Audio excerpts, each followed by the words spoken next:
아멘. 성공의 스토리인가 실패의 스토리인가 라는 제목으로 본문을 살펴보겠습니다. 아이를 재우려고 종종 책을 읽어준 적이 있었습니다. 저도 나름 피곤하기 때문에 되도록 얇은 책을 집어들어서 읽어주고는 합니다. 또는 제가 이야기를 만들어서 간단하게 이야기를 들려주기도 합니다.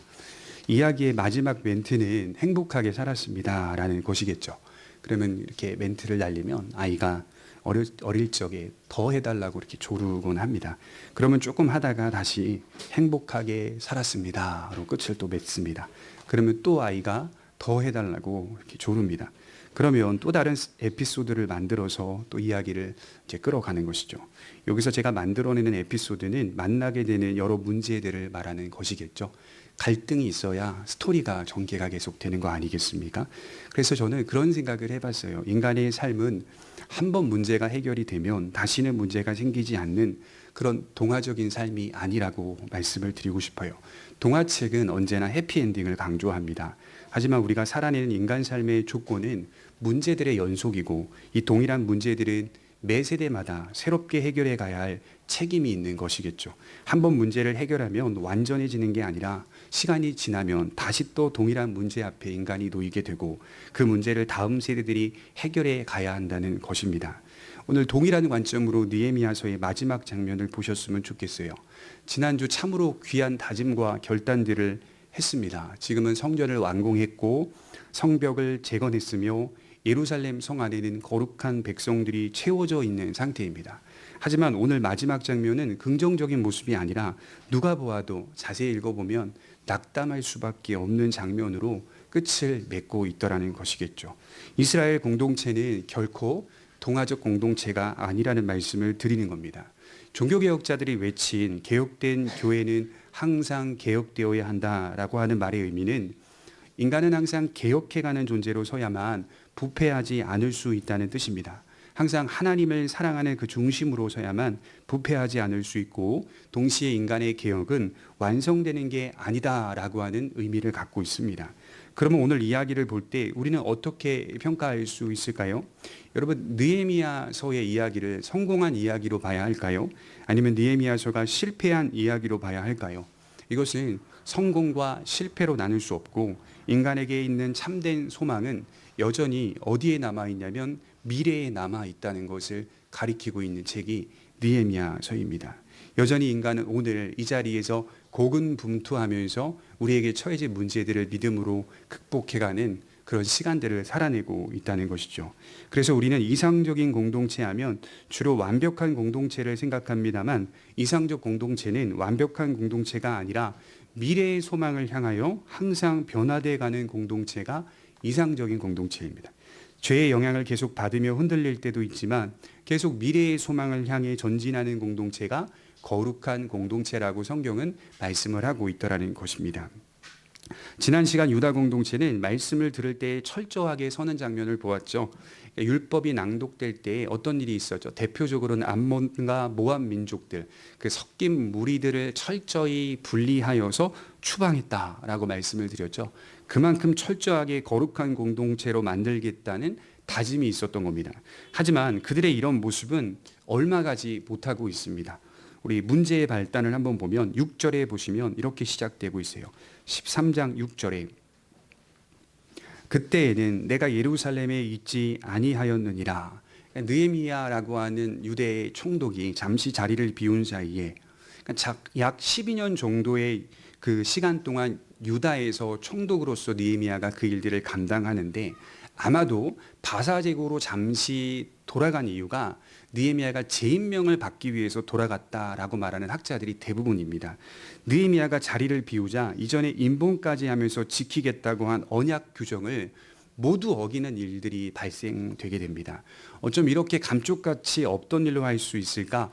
저는 성경을 읽으면서 참으로 신기했습니다. 없던 일처럼 하고 있는 이스라엘 공동체를 보면서 우리의 실력 없음을 다시 한번 확인할 수 있게 되는 것이죠. 여러분 보면 적당히 어긴 것도 아니고요. 모두 어기고 있는 백성들의 모습은 그들의 신앙의 변질을 말해주고 있는 것입니다. 그러니까 세우는 것은 참으로 힘들지만 무너지는 것은 한순간이다. 우리에게 적용할 수 있는 것 아니겠습니까? 신앙생활을 세워가는 건 힘들고 고됩니다. 그렇다고 해서 느슨해진다면 신앙생활이 한순간에 무너지게 됩니다. 언제 그랬는지도 모르게 신앙 없는 사람처럼 살고 있는 나 자신을 목격하게 되는 것이죠. 하나님도 없고 믿음도 없습니다. 이것이 우리에게 경각심을 주는 말씀으로 다가왔으면 좋겠어요. 부지런히 자신의 영혼을 살피는 일은 공휴일이 없다. 이렇게 개혁자들은 말했죠. 신앙을 살피는 일은 공휴일이 없다. 그러면 이스라엘은 어떻게 무너지고 있을까요? 첫 번째로는 성전이 버려지고 있었습니다. 4절을 보시면 이전에 우리 하나님의 전에 방을 맡은 제사장 엘리야십이 도비야와 연락이 있었으므로 도비야를 위하여 한 큰 방을 만들었으니 그 방은 원래 소재물과 유향과 그릇과 또 레위 사람들과 노래하는 자들과 문지기들에게 11조로 주는 곡물과 새 포도주와 기름과 또 제사장들에게 주는 거제물을 두는 곳이라. 그러니까 느헤미야가 잠시 자리를 비우자 대제사장이었던 엘리야십이 암몬 사람, 지난 시간 말씀드렸죠. 다 섞어서 분리하여 추방했던 암몬 사람 도비야와 타협하여 그를 위하여 성전 안에 아주 큰 방을 내어주고 인테리어 공사를까지 해주고 있다는 것이죠. 너무나 황당한 일이 발생한 겁니다. 아마도 대제사장 엘리야십은 느헤미야가 잠시 자리를 비운 것이 영영 돌아오지 않을 것이라고 생각했던 모양이에요. 왜냐하면 그도 그럴 것이 느헤미야는 유대인이지만 바사 사람이기 때문입니다. 거의 바사 제국의 사람과 동일했어요. 왜냐하면 느헤미야는 바사에서 태어난 사람이기 때문인 것이죠. 또한 대제사장 엘리야십은 순간적으로 도비야를 끌어들인 게 아니라 연락이 있었으므로 4절에 그렇게 말하고 있어요. 여기 연락이라는 단어는요, 어떤 뜻이냐면 가까운이라는 형용사예요. 가까운. 그러니까 이 대제사장 엘리야십이 항상 도비야를 가깝게 지내고 있었다. 이런 뜻으로 이해할 수가 있겠죠. 하나님의 성전을 맡은 대제사장이 이와 같은 태도로 서 있다라고 말씀을 드리는 겁니다. 지난주 암몬 사람과 모압 사람을 철저히 추방하였음에도 다시 그들과 손을 잡고 있으며 심지어 하나님의 성전 안에 있는 큰 방을 제공해 주고 있더라는 것입니다. 문제는 여러분 이 방의 용도입니다. 5절에 보면 그 방은 본래, 그 방은 원래 이렇게 표현되고 있어요. 이 방은 본래 제물과 제사를 드리는 제물과 11조들을 쌓아놓는 방이었다라고 말씀을 하고 있어요. 주로 레위인들의 생계를 책임지기 위하여 만들어 놓은 방이었습니다. 그러니 다시 말해 성전을 위한 용도로 쓰이고 있는 이 방이 암몬 사람 도비야를 위한 방이 되고 있더라는 겁니다. 하나님의 성전이 세속적인 용도로 사용되고 있었다는 것입니다. 참 흥미롭죠. 그래서 저는 5절에 보면 이 문구가 자꾸 눈에 띄는 거예요. 도비야를 위하여. 대제사장은 하나님을 위하여 서 있는 직분을 가진 자 아니겠습니까? 제사장 엘리야십은 지금 어떤 마음이 중심에 돼 있냐면 도비야를 위한 마음으로 서 있습니다. 하나님을 위하여 서 있었던 그 마음이 타락하고 부패하고 변질되자 자연스럽게 내 마음의 중심을 차지하는 건 도비야를 위한 마음이 생기게 됐다는 것이죠. 도비야는 세상적 사람의 대표성을 띈 사람입니다. 세상을 위한 신앙생활을 이어가고 있다라고 하는 거죠. 그러니까 우리가 믿음 아래 영적으로 잘 깨어있지 않으면 하나님을 위한다고 하는 내 신앙생활이 시간이 지나면서 도비야를 위한 신앙생활로 될 수 있다는 겁니다. 여전히 형식은 변하지 않고 신앙생활을 하고 있어요. 그러나 도비야를 위하여 신앙생활을 하고 있는 모습이 될 수 있습니다. 그렇게 고급스럽게 죄를 지을 수 있다는 거예요. 우리가 잘 아는 예수님의 성전 정화 사건은 같은 맥락입니다. 어떻게 성전이라고 하는 거룩한 장소가 세속적인 용도로 사용될 수 있느냐. 예수님은 크게 분노했죠. 그리고 상을 엎으셨습니다. 우리들의 신앙생활이 길을 잃어버리면 이와 같이 더 고급스러운 죄를 저지를 수 있습니다. 도비야에게 방을 주는 바람에 어떤 일들이 일어났을까요? 그 방을 주는 바람에 일어난 아주 어려운 일이 있었는데 제사가 진행되지 못합니다. 예배가 무너지게 됩니다. 왜냐하면 레위인들이 도망을 가버렸기 때문입니다. 우리 10절을 한번 볼까요? 우리 10절을 한번 같이 읽겠습니다. 시작. 내가 또 알아본즉 레위 사람들이 받을 몫을 주지 아니하였으므로 그 직무를 행하는 레위 사람들과 노래하는 자들이 각각 자기 밭으로 도망하였기로. 약간 표현이 좀 어려운데요. 각각 자기 밭으로 도망하였기로라고 하는 표현은 레위인들이 가지고 있었던 자기 소유된 밭이 있었다 이런 뜻은 아니고요. 이게 히브리어로 자세히 살펴보면 저마다 밭이 있는 곳으로 갔다 이런 뜻입니다. 저마다 자기가 일할 수 있는 밭이 있는 곳으로 급히 떠나가다라는 뜻을 갖고 있습니다. 도망갔다라는 표현보다는 떠나갔다라는 표현이 훨씬 더 정확하다라고 볼 수가 있겠죠. 왜 레위인들은 성전의 일을 하다가 저마다 각기 자기 밭으로 떠나가서 나아가서 그곳에서 그 자리를 잡고 있을까요? 이유는 생계를 위하여 나갔다는 말입니다. 성전을 통하여 주어지는 몫이 없으니 살 수가 없어서 하나님의 성전을 버렸다는 뜻이죠. 밭으로 떠나갔다. 이 말은 단지 대제사장 엘리야십이 도비야에게 방을 주었기 때문만은 아니라 연속선상에서 백성들이 대제사장뿐 아니라 많은 제사장들, 레위인들을 보살피지 않았다라는 뜻으로 이해할 수 있습니다. 하나님의 성전 그 신앙이 무너지면 그것만이 아닌 다른 여러 부분들이 다양하게 무너지게 된다는 것이죠. 그래서 여러분, 하나님에 관한 모든 신앙들이 무너지게 되면 어떤 일이 생기냐면 하나님과 관련된 모든 것들이 가볍게 여겨지고 우습게 여겨집니다. 이런 사실을 느헤미야가 돌아와서 진심으로 목격하게 됩니다. 모든 면에서 자세히 알아봤다라고 10절이 말하고 있죠. 그리고 낙담했다는 것으로 끝나지 않고 개혁이 실패했다라고 판단하지도 않습니다. 그는 그 문제에 정직하게 직면하고 다시 시도하였습니다. 이게 중요합니다. 정직하게 그 문제를 알아보고 다시 시도합니다. 8절과 9절에 보면 내가 심히 근심하여 도비야의 세간을 그 방 밖으로 다 내어 던지고 명령하여 그 방을 정결하게 하고 하나님의 전의 그릇과 소재물과 유향을 다시 그리로 들여놓았느니라. 직접 도비야의 물건들을 방 밖으로 내어 던집니다. 그리고 백성들에게 그 방을 정결케 하라고 명령합니다.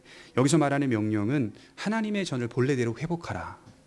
본래 있었던 자리대로, 본래 있었던 일대로 회복하라. 세속적인 용도로 사용되던 이 방을 거룩한 용도로 다시 바꾸어라 라고 하는 것입니다. 그리고 레위인의 문제도 나서서 해결하고 있어요. 11절에 내가 모든 민장들을 꾸짖어 이르기를, 족장들을 불러다가 꾸짖고 있어요. 하나님의 전이 어찌하여 버림받으었느냐고. 곧 레위 사람을 불러 모아 다시 제자리에 세웠더니 이에 온 유다가 곡식과 새 포도주와 기름의 11절을 가져다가 곡간에 들이므로. 족장들을 불러 꾸짖고 다시 레위 사람들을 불러 모아 제자리를 세우자 온 백성들이 그제서야 하나님 앞에 재물을 모아두기 시작합니다. 하나님의 전을 위하여 이러한 회복이 일어나고 있다는 것이죠. 여기서 우리는 느헤미야라는 인물이 과감히 행동하는 사람이라는 것을 확인할 수가 있어요.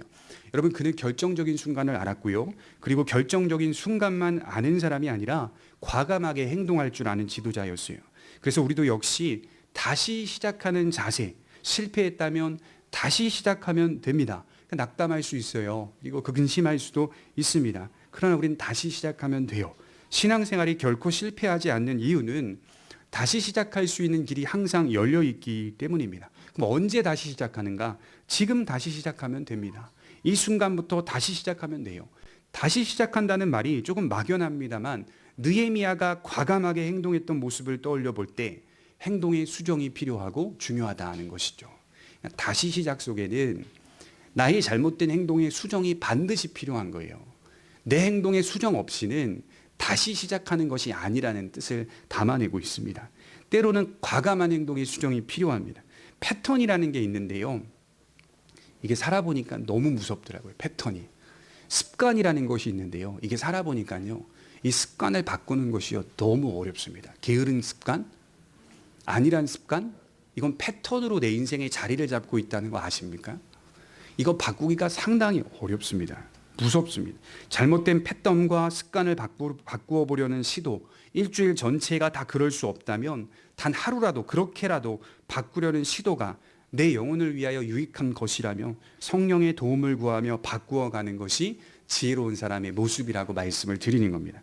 두 번째로 성전 제도가 무너지자 안식일 제도가 이어져서 무너지고 있습니다. 17절에 보시면 내가 유다의 모든 귀인들을 꾸짖어 그들에게 이르기를, 계속 꾸짖기만 하고 있어요. 지금 느헤미야가 너무 안타까우니까. 너희가 어찌 큰 이 악을 행하여 안식일을 범하느냐? 너희 조상들이 이같이 행하지 아니하였느냐? 그래서 우리 하나님이 이 모든 재앙을 우리와 이 성읍에 내리신 것이 아니냐? 그럼에도 불구하고 너희가 안식일을 범하여 진노가 이스라엘에게 더욱 심하게 임하도록 하는도다.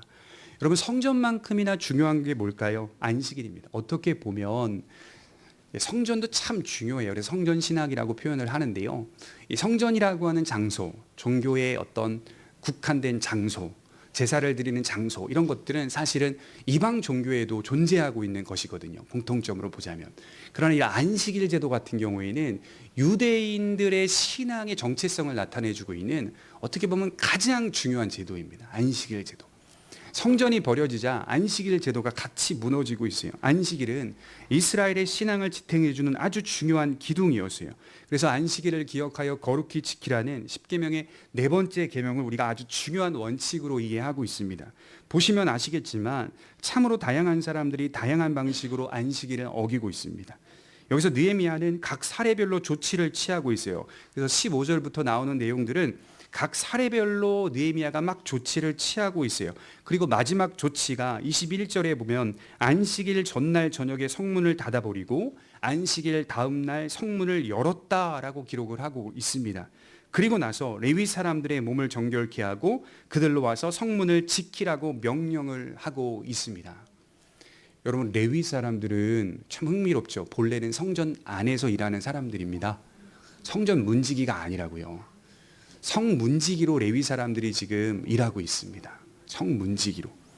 성전에서 일하던 레위 사람들이 성문을 지키는 문지기가 되고 있습니다. 이것은 성 전체가 거룩하다는 것을 의미하는 겁니다. 그리고 안식일을 기억하여 거룩히 지키는 것은 이스라엘의 정체성이라는 사실을 분명하게 드러내주고 있어요. 그러면 안식일을 기억하여 거룩히 지키라는 말은 오늘날 어떤 의미가 있는 내용일까요? 전심을 다한다는 것이겠죠. 느헤미야가 이렇게 경계하고 꾸짖고 조치를 취했던 이유는 제사장들로부터 또는 민장들로부터 백성에 이르기까지 안식일에 하나님께 전심을 다하지 않고 있었기 때문입니다. 여기 보면 짐을 옮기고 물건을 사고 팔고 하는 것들이 무엇을 나타내냐면 안식일보다 자신의 삶을 더 많이 강조하고 있는 대목입니다. 안식일에는 거룩히 지키라 하였으면 하나님을 전심을 다하여 예배하는 한 날로 정해졌다는 것을 기억해야 되는데, 그날조차도 사고 팔고 물건을 옮기고 하는 이런 모든 것들이 자신의 생계가 훨씬 더 많이 강조하고 있는 대목이라는 겁니다. 이 세상에서의 안위와 생계, 삶, 물론 그것은 우리에게 대단히 중요한 주제로 자리를 잡고 있어요. 그러나 이 주제는 하나님 안에서 이해되어야 할 주제입니다. 그러니까 예수님이 말씀하셨잖아요. 너희가 나를 떠나서는 아무런 열매를 맺지 못한다 라고 말씀하신 것이 그리스도인들의 정체성이라고 하는 것이죠. 하나님으로 기뻐하는 날이 안식일이라는 것입니다. 하나님을 기념하는 것, 우리를 사랑하시고 구원하시며 은혜를 베푸셔서 인도하시는 그 하나님을 진심으로 예배하는 날이 바로 안식일이다라고 표현을 하고 있어요. 그래서 우리 역시 주일에 전심을 다하여 예배를 드리는 것이 필요합니다. 그런 중심이 하나님께서 기뻐하시는 안식일의 의미를 잘 지키는 것입니다. 그래서 이제 교회사학자 중에 어떤 분이 이렇게 썼어요. 예배 없는 안식일은 나태와 퇴폐로 빠질 수 있게 만들므로 참된 안식일일 수 없습니다.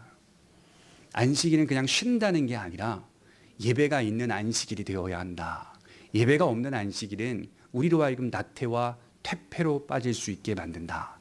좀 더 들어가 보면요, 그리스도인들에게 안식일은 특권입니다. 하나님을 예배하는 특권을 주신 특별 은총으로서 안식일이 우리 안에 자리를 잡고 있는 거고, 일반 사람들에게 안식일은 쉰다는 의미로 자리를 잡고 있습니다. 모든 만물과 피조 만물과 가축과 종과 모든 것들이 안식일의 쉼을 통하여서 회복된다라는 뜻을 담아내고 있기 때문에 일반 세속적인 사람들에게는 이것이 특별 은총이 아니라 일반 은총으로 자리를 잡고 있죠. 우리는 특별 은총으로 안식일이 자리 잡고 있고 세상 사람들에게는 일반 은총으로 자리를 잡고 있습니다. 이 말은 무슨 뜻이냐면 안식일이 자연의 법칙이라는 겁니다. 인위적으로 누가 만드는 날이 아니라 자연의 법칙이에요. 그냥 순리로서 일주일에 한 날이 정하여져서 하나님을 예배하는 안식일이 자연의 법칙으로 우리 마음에 자리를 잡고 있다라고 하는 것이죠. 예배하는 안식일. 그리고 또 다른 하나의 의미는 안식일은 말 그대로 휴식이라는 뜻입니다. 휴식. 이스라엘 백성은 안식일을 지킴으로 쉬어야 합니다. 이 휴식이 가리키는 것은 영원히 있을 내세에 대한 평안입니다. 안식일을 지킴으로 우리에게 있을 영원한 안식과 평안, 위로를 소망한다는 뜻을 잘 드러내주는 것이 안식일의 한 날입니다. 그 유명한 화가 가운데 빈센트 반 고흐라고 하는 이제 화가가 있죠. 이제 이 사람이 그린 그림 중에 정오의 휴식이라는 그림이 있어요. 나중에 이제 돌아가셔서 한번 검색해 보시면 좋아요. 이제 한 주에 말씀을 준비하다가 종종 이제 제가 그림을 보면서 생각도 하고 묵상도 하는데요. 빈센트 반 고흐의 그림 중에 정오의 휴식이라는 그림이 사실은 모작입니다. 모작. 그러니까 따라 그린 그림이에요. 누구를 따라 그렸냐면 밀레라고 하는 그 화가의 그림을 따라 그렸어요. 동일하게. 그런데 밀레의 그림과 빈센트 반 고흐의 정오의 휴식의 그림을 자세히 비교해 보면 저는 개인적으로 반 고흐의 이 정오의 휴식의 그림이 훨씬 낫다고 생각을 해요. 왜냐하면 그림 자체가 밝아요. 그리고 쉬는 것 같아요, 진짜. 근데 밀레의 그림은 뭔가 어둡습니다. 그리고 뭔가 슬퍼 보여요. 반 고흐는 밝고요. 안식한다라는 의미를 잘 드러내주고 있는 것 같다라는 생각을 해보겠네요. 왜냐하면 반 고흐는 노란색을 굉장히 좋아하는 화가거든요. 근데 자세히 이렇게 들여다보니까 아마도 이 반 고흐의 그림 속에는 안식, 하나님 안에서 주어지는 내세에 있을 안식을 정오의 휴식을 통하여서 잘 드러내 주려고 했던 건 아닐까라는 그런 혼자만의 이제 주관적인 생각을 하게 됩니다. 농부가 농사를 지어요. 막 아내와 함께 열심히 농사를 짓다가 정오가 되자 식사를 하고 이 볏짚이라고 해야 되나요? 모아놓은 볏짚에 탁 눕고요. 모자를 탁 둘러쓰고 아내는 남편 옆에 기대서 같이 자고 있는 그림. 잠깐의 휴식 같은데요. 그게 우리가 하나님 나라에 갔을 때 맛보는 참된 안식, 평안, 그런 의미를 제게 주고 있는 그런 듯한 느낌을 받았습니다. 자, 우리의 위로와 안식, 그것은 내세에 있을 평안인데 그것이 참된 안식인데 그것이 우리가 하나님께 예배하며 지키는 안식일을 통하여서 경험될 수 있다. 부분적으로나마 경험될 수 있다. 그래서 주일에 쉬는 것도 여러분 잘 쉬셔야 합니다. 쉬면서 영원히 있을 내세의 평안을 묵상하는 겁니다. 팀 켈러라고 하는 학자는 우리는 일의 노예가 아니다 이렇게 말을 했어요. 우리가 만약 일의 노예로 세상을 산다면 우리는 일에 붙잡힌 사람으로 서 있을 수밖에 없다. 우리가 일을 사용해야 하지 우리는 일의 노예가 될 수 없다. 그게 주일이라는 겁니다. 안식일을 잘 지켜가는 것이 참 중요하다라고 말하는 거죠. 느헤미야는 안식일을 거룩하게 지키는 것이 얼마나 중요한지 18절에 말하기를 그래서 우리 하나님이 이 모든 재앙을 우리와 이 성읍에 내리신 것이 아니냐라고 이어가고 있어요. 그동안의 모든 재앙이 안식일을 범함으로 우리에게 임했다 이렇게 표현하는 겁니다. 그러니까 이스라엘에게 안식일은 가장 중요한 위치에 놓여 있다는 사실을 말하고 있습니다.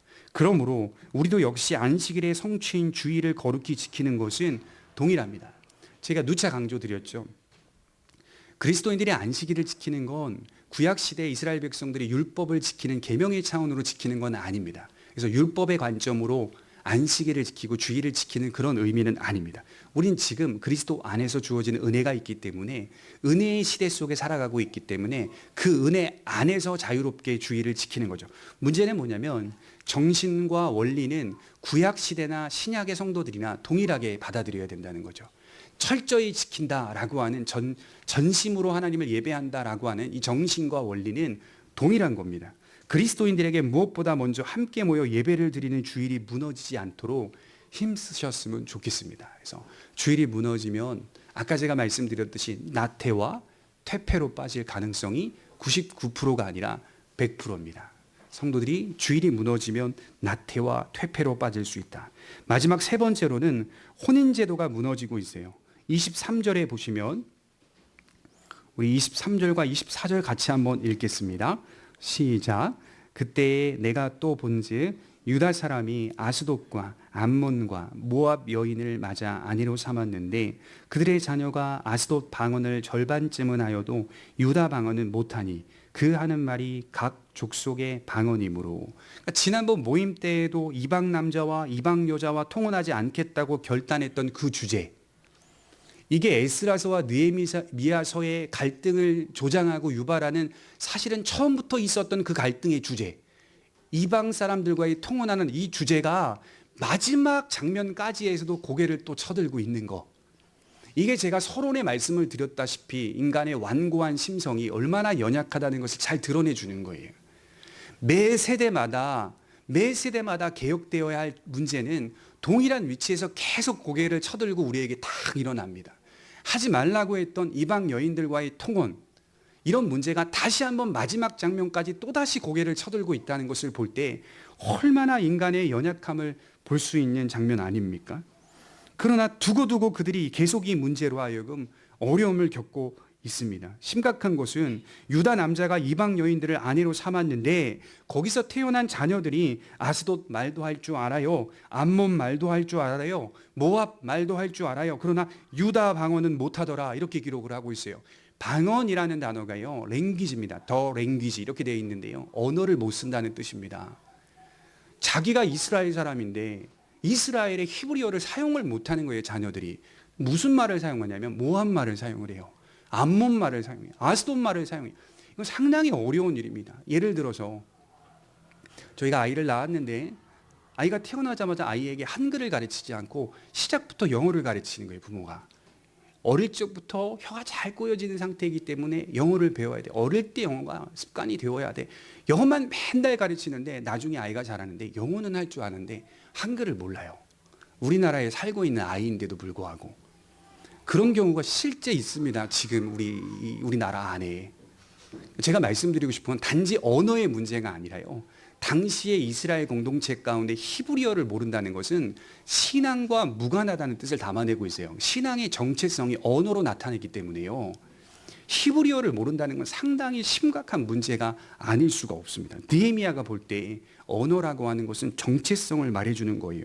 유다 언어는 하나님의 백성이라는 뜻을 잘 보여주고 있는 겁니다. 그래서 히브리어를 사용하면 애굽 사람들은 여호와 하나님을 섬기는 나라의 사람이다 이렇게 보았다니까요, 히브리어를 쓰면. 그런데 히브리어를 사용을 못해요. 유다 언어를 사용을 못해요. 이방인의 방언은 하여도 유다의 방언은 하지 못한다는 것은 당시의 상황을 잘 설명해 주고 있는 것이고, 당시 그렇게 결혼했던 유대인들이 어떤 마음이 있었냐면, 야, 지금의 대세는 암몬이야, 지금의 대세는 모압이야, 지금의 대세는 아스돗이야 라고 하는 마음이 없었을까요?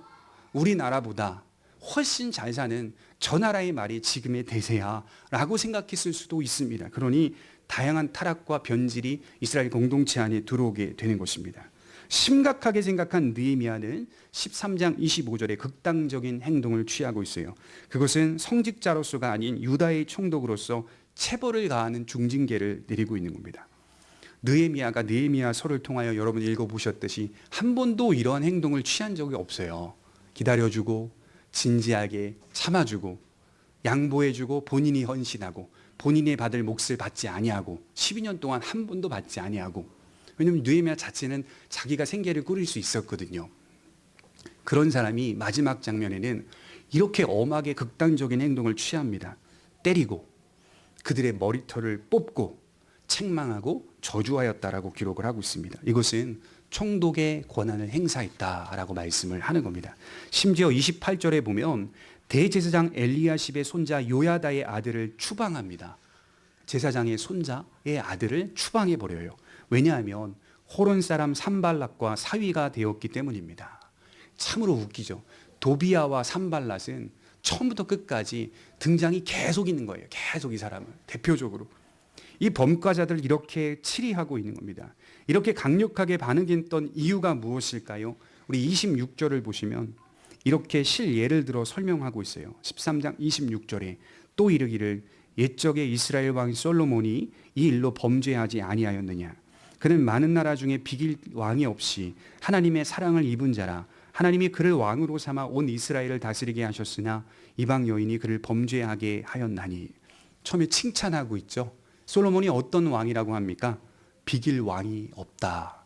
비길 데가 없는 대단한 탁월한 왕이었다. 또 어떤 왕이라고 칭찬합니까? 하나님의 사랑을 입은 왕이었다. 이렇게 표현하고 있죠. 그러나 솔로몬이 이방 여인을 아내로 삼은 그 일 때문에 무너진 것이 아니냐.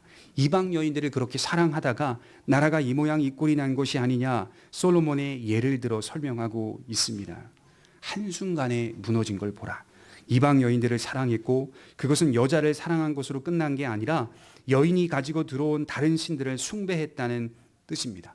그리고 다 살아본 솔로몬은 전도서를 기록하면서 뭐라고 결론을 내렸냐면, 하나님을 경외하고 그의 명령을 지키는 길이 사람의 본분이다, 이렇게 결론을 내리고 있어요.